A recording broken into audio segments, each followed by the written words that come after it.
ಬೇಕಾಗಿದ್ದಾರೆ. ತಾಯಂದ್ರು ಮಕ್ಕಳಲ್ಲಿ ಧಾರ್ಮಿಕತೆಯನ್ನು ತುಂಬಿಸಬೇಕಾಗಿದೆ. ತಾಯಂದ್ರು ಮಕ್ಕಳಲ್ಲಿ ಎಂಥ ಧಾರ್ಮಿಕತೆ ತುಂಬಿಸಬೇಕು? ನಮ್ಮ ಶಾಸ್ತ್ರಗಳಲ್ಲಿ ಹೇಳ್ತಾರೆ, ಧರ್ಮ ಯಾರಿಂದಾಗುತ್ತೆ? ತಾಯಂದ್ರಿಂದ ಬಿಟ್ಟರೆ ಮಕ್ಕಳಲ್ಲಿ ಧರ್ಮ ಜಾಗೃತಿ ಮೂಡಿಸುವಂತ ಕೆಲಸ ಯಾರಿಂದಲೂ ಆಗ್ಲಿಕ್ಕೆ ಸಾಧ್ಯ ಇಲ್ಲ. ಇದನ್ನ ನಾನು ಹೇಳ್ತಾ ಇರೋದಲ್ಲ, ಶ್ರೀಕೃಷ್ಣ ಪರಮಾತ್ಮ ಹೇಳಿರುವಂತ ಮಾತು. ಭಗವದ್ಗೀತೆಯಲ್ಲಿ ಮಹಾಭಾರತದ ಕುರುಕ್ಷೇತ್ರ ಯುದ್ಧ ಮುಗಿದ ನಂತರ ತನ್ನಷ್ಟು ಜನ ಮಕ್ಕಳನ್ನ ಕಳ್ಕೊಂಡಿದ್ದಂತ ಗಾಂಧಾರಿ ತಾಯಿ ಕಣ್ಣೀರಿತ ಬಂದು ಕೃಷ್ಣನ ಮುಂದೆ ಕೂತ್ಕೊಂತಾರೆ.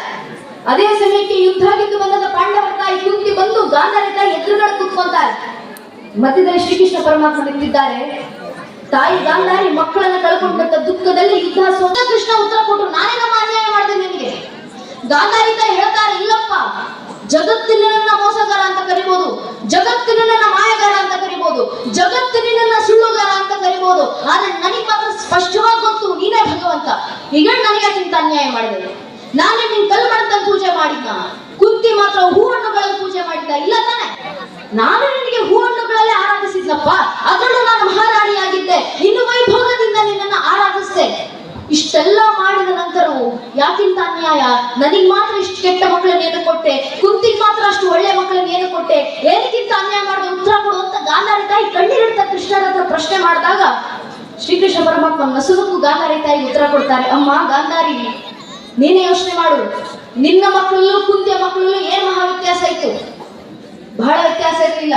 ನಿನ್ನ ಮಕ್ಕಳು ಕುಂತಿಯ ಮಕ್ಕಳು ಇಬ್ಬರು ಒಂದೇ ವಂಶಕ್ಕೆ ಸೇರಿದವರು, ನಿಮ್ಮಿಬ್ಬರ ಮಕ್ಕಳು ಒಂದೇ ಕುಲಕ್ಕೆ ಸೇರಿದವರು, ನಿಮ್ಮಿಬ್ಬರ ಮಕ್ಕಳು ರಕ್ತ ಸಂಬಂಧಿಗಳು, ಒಂದೇ ರಕ್ತವನ್ನು ಹಂಚ್ಕೊಂಡು ಬಿಟ್ಟಿದವರು, ನಿಮ್ಮಿಬ್ಬರ ಮಕ್ಕಳನ್ನು ಆಡಿ ಬೆಳೆಸಿದಂತ ಗುರು ಹಿರಿಯರು ಒಬ್ಬರೇ, ನಿಮ್ಮಿಬ್ಬರ ಮಕ್ಕಳಿಗೂ ಪಾಠ ಕಲಿಸಿದಂತ ಗುರುಗಳು, ಇಬ್ಬರ ಮಕ್ಕಳು ಕಲಿತಂತ ಪಾಠ ಇದೆ. ಇಷ್ಟೆಲ್ಲ ಸಮಾನತೆ ನಿಮ್ಮಿಬ್ಬರ ಮಕ್ಕಳಲ್ಲೂ ಇರಬೇಕಾದ್ರೆ ಅಲ್ಲಿ ಬದಲಾಗಿದ್ದೇನೆ. ಕೃಷ್ಣ ಹೇಳ್ತಾರೆ, ತಾಯಿ ಮಾತ್ರ, ನೀನು ಗಾಂಧಾರಿ ತಾಯಿ, ನಿನ್ನ ಪತಿಯ ಮನೆಗೆ ಬಂದ ಕೂಡಲೇ ಅರೆ ನನ್ನ ಪತಿಗಿರೋ ಸೌಭಾಗ್ಯ ನನಗಾಗಬೇಕು ಅಂತ ಕಣ್ಣಿಗೆ ಬಟ್ಟೆ ಕಟ್ಕೊಂಡೆ ಸರಿ, ಆದ್ರೆ ಮಕ್ಕಳು ಜನಿಸಿದ ನಂತರವೂ ಕಣ್ಣಿಗೆ ಕಟ್ಟಿದಂತ ಬಟ್ಟೆ ನೀನ್ ತೆಗಿಲಿಲ್ಲ. ದಿನದಿಂದ ನಿನ್ನ ಮಕ್ಕಳು ನೋಡಬಾರ್ದನ್ನ ನೋಡಿದ್ರು, ಮಾಡಬಾರ್ದನ್ನ ಮಾಡಿದ್ರು, ಯಾರ ಜೊತೆ ಸೇರ್ಬಾರ್ದು ಅಂಥವ್ರ ಜೊತೆನೆ ಸೇರಿದ್ರು. ಆದ್ರೆ ಇನ್ನೊಂದು ಕಡೆ ಕುಂತಿ ತಾಯಿ ತನ್ನ ಪತಿ ತೀರಿಕೊಂಡ ನಂತರವೂ ಮಕ್ಕಳಿಗೆ ತಾಯಿ ಸ್ಥಾನದಲ್ಲಿ ಮಾತ್ರವಲ್ಲ ತಂದೆ ಸ್ಥಾನದಲ್ಲೂ ನಿಂತು ಕಣ್ಣಿಗೆ ಎಣ್ಣೆ ಬಿಟ್ಕೊಂಡು ತನ್ನ ಮಕ್ಕಳನ್ನು ನೋಡ್ಕೊಂಡಮ್ಮ. ಅದಕ್ಕೆ ಕುಂತೆ ಮೊದಲ ಮಗ ಯುಧಿಷ್ಠಿರ ನಡೆದಂತ ಹಾದಿ ಎಷ್ಟು ಶ್ರೇಷ್ಠವಾದದ್ದು, ಅವರ ಹಿಂದೆ ಬಂದಂತ ತಮ್ಮಂದಿರು ಅದೇ ಶ್ರೇಷ್ಠ ಹಾದಿನಲ್ಲಿ ಬೆಳೆದು ಬಂದ್ರು ಅಂತ ಒಬ್ಬ ತಾಯಿ ತಂದಂತ ಬದಲಾವಣೆ ನೋಡಿ, ಒಬ್ಬ ತಾಯಿ ತಂದಂತ ವ್ಯತ್ಯಾಸ. ಒಬ್ಬ ಗಾಂಧಾರಿ ತಾಯಿ ಮಕ್ಕಳಿಗೆ ಸರಿಯಾದ ಸಂಸ್ಕಾರ ನೀಡಲಿಲ್ಲ, ಪರಿಣಾಮ ಧರ್ಮಯುದ್ಧ ಯೋಚನೆ ಆಯಿತು, ಲಕ್ಷಾಂತರ ಜನರ ಬಳಿ 18 ಅಕ್ಷೋಣಿ ಸೇನೆಗಳ ನಿರ್ನಾಮ.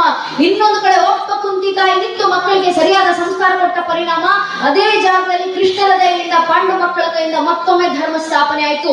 ದೇಶ ಧರ್ಮದ ಇತಿಹಾಸದಲ್ಲಿ ತಾಯಂದ್ರು ತರಬಲ್ಲಂತ ಬದಲಾವಣೆ ಸತ್ತವಂಥದ್ದು.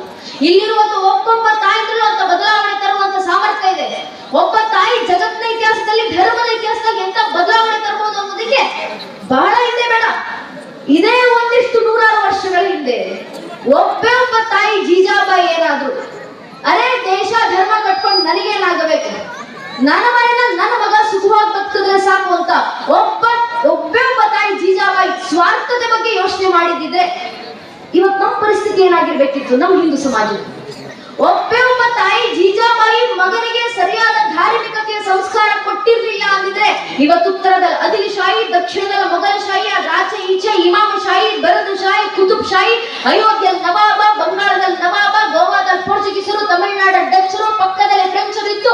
ಜಗತ್ತಿನ ಎಲ್ಲ ಜನಾಂಗಗಳು ಮತಬಂಧಗಳು ಸನಾತನ ಧರ್ಮದ ನಾಶಕ್ಕೆ ಸಿದ್ಧವಾಗಿ ನಿಂತಿದ್ದಾಗ ಒಬ್ಬ ತಾಯಿ ಜೀಜಾಬಾಯಿ ಶಿವನೇರಿಯ ಕೋಟೆಗಳಿಂದ ಛತ್ರಪತಿ ಶಿವಾಜಿ ಮಹಾರಾಜನ ತಯಾರು ಮಾಡಿ ಧರ್ಮ ರಕ್ಷಣೆಗೆ ಕಳಿಸಿಕೊಟ್ರಲ್ಲ, ಅದಕ್ಕೋಸ್ಕರ ಮಾಡಿದಂತ ಕೆಲಸ.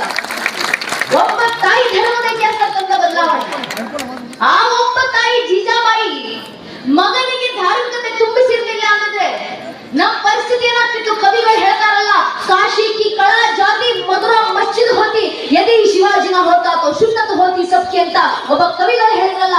ಶಿವಾಜಿ ಮಹಾರಾಜರಿಗೆ ತಾಯಿ ಜೀಜಾಬಾಯಿ ಧಾರ್ಮಿಕತೆ ತುಂಬಿಸಿದ್ದೆ ಅಂದಿದ್ರೆ ಕಾಶಿ ಕಳಾಹೀನವಾಗ್ತಿತ್ತು, ಮಧುರಾ ಮಸೀದಿ ಆಗಿರ್ತಿತ್ತು, ಭಾರತದ ಸಮಸ್ತ ಹಿಂದೂಗಳಿಗೂ ಇಸ್ಲಾಮಿಕ್ ಸಂಸ್ಕಾರ ಆಗಿರ್ತಿತ್ತು. ಅಂಥ ಸಂದರ್ಭದಲ್ಲಿ ಧರ್ಮ ರಕ್ಷಣೆಗೋಸ್ಕರ ತಾಯಿ ಜೀಜಾಬಾಯಿ ಮಗನ ತಯಾರು ಮಾಡಿದ್ರು. ಯಾವ ರೀತಿ ತಯಾರು ಮಾಡಿದ್ರು ತಾಯಿ ಜೀಜಾಬಾಯಿ? ಮನೆಯಲ್ಲಿದ್ದಂತ ಪುಟ್ಟ ಹುಡುಗ ಶಿವಾಜಿಯನ್ನು ಕೂರಿಸ್ಕೊಂಡು ತಾಯಿ ಜೀಜಾಬಾಯಿ ಎಂದಿಗೂ ಮಗು ನೀನು ಬೆಳೆದ ನಂತರ ನೀನು ಮಹಾರಾಜನಾಗಿ ನೀನು ಸುಖ ಸಂಪತ್ತಿಗೆಲ್ಲ ಬದುಕಬೇಕಪ್ಪ ಎಂದಿಗೂ ಹೇಳಲಿಲ್ಲ. ಪುಟ್ಟ ಹುಡುಗ ಶಿವಾಜಿಯನ್ನು ಕೂರಿಸ್ಕೊಂಡು ತಾಯಿ ಜೀಜಾಬಾಯಿ ಕನಸು ಕಟ್ಟಿಕೊಡ್ತಾರೆ ಮಗನಿಗೆ, ಮಗು ಶಿವ ನಿನ್ನ ಜೀವನದ ಕನಸಾಗಬೇಕು. ಯಾವುದು ಕನಸು? ನಿನ್ನ ದೇಹದ ನರ ನಾಡಿಗಳನ್ನ ಬತ್ತಿಯೊಂತೊಸದು ರಕ್ತದ ದೀಪವನ್ನ ಹಿಂದೂ ಧರ್ಮ ತಾರಕ ಚಿಡುವುದೇ ನಿನ್ನ ಜೀವನದ ಅಂತಿಮ ಕನಸಾಗಬೇಕಂತ ತಾಯಿ ಜೀಜಾಬಾಯಿ ಮಗನಿಗೆ ಕನಸಿ ಕಟ್ಟಿಕೊಟ್ರಲ್ಲ. ಆ ತಾಯಿ ಕೊಟ್ಟಂತ ಕನಸಿನ ಪರಿಣಾಮ ಇವತ್ತು ಧರ್ಮ ಜೀವಂತವಾಗಿದೆ, ನಾವುಗಳು ಜೀವಂತವಾಗಿದ್ದೀವಿ ಹಿಂದೂಗಳಾಗಿ. ಆ ತಾಯಿ ಜೀಜಾಬಾಯಿ ಇರುವಂತ ಸತ್ವ ಇವತ್ತು ಇಲ್ಲಿರುವಂತ ಅಷ್ಟೂ ತಾಯಂದಿರಲ್ಲಿದೆ. ಆದ್ರಿಂದ ತಾಯಂದಿರು ಜಾಗೃತರಾಗಬೇಕಾಗಿದ್ದಾರೆ. ತಾಯಂದಿರು ಜಾಗೃತರಾಗಿ ಮಕ್ಕಳಲ್ಲಿ ಅದೇ. ವೀಕ್ಷಕರೇ, ಈ ವಿಡಿಯೋ ನಿಮಗೆ ಇಷ್ಟ ಆಗಿದ್ರೆ ಈ ಕೂಡಲೇ ಸಬ್ಸ್ಕ್ರೈಬ್, ಕಮೆಂಟ್, ಲೈಕ್ ಮಾಡಿ ಹೊಸ ವಿಡಿಯೋಗಳನ್ನು ಮಾಡಲು ಬೆಂಬಲವನ್ನು ನೀಡಿ.